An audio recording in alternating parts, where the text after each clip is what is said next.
નમસ્કાર મિત્રો, SP education ચેનલમાં આપ સૌનું હાર્દિક સ્વાગત છે। આપણી ચેનલ પર જો નવા હો તો ચેનલને સબસ્ક્રાઇબ કરી લેજો, જેથી તમને ટેટ ટાટ સરકારી ભરતી અને સરકારી પરીક્ષાઓને લગતી નવી અપડેટ મળતી રહે।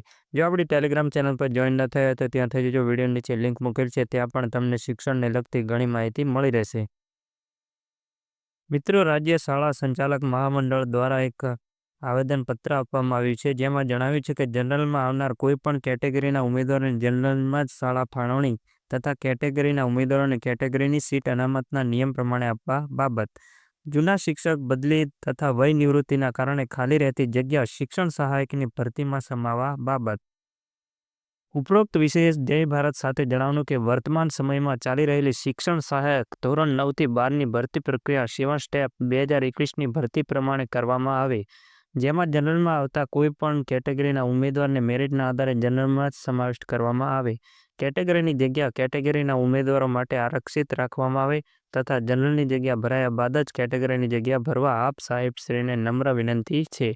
તેમજ બિન સરકારી અનુદાનિત માધ્યમિક અને ઉચ્ચતર માધ્યમિક શાળામાં 31/10/2024ની તથા 31/5/2024ની સ્થિતિએ જૂના શિક્ષકોની બદલી તથા વય નિવૃત્તિના કારણે ખાલી રહેતી જગ્યાઓ ચાલુ ભરતીમાં સમાવેશ કરી શક્ય હોય તેટલી જગ્યા વધારો કરવા નમ્ર અરજ છે।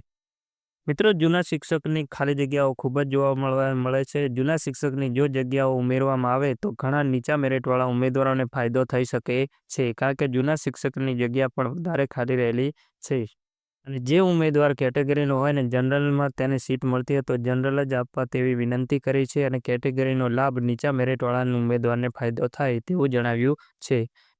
વિદ્યા સહાયક ભરતીમાં જે ઉમેદવારો શાળા પસંદગી કરવા જવાના છે તેમના માટે શાળાઓનું લિસ્ટ આપણી ટેલિગ્રામ ચેનલ પર મૂકી દેવામાં આવ્યું છે, ત્યાં જઈને તમે ચેક કરી લેજો।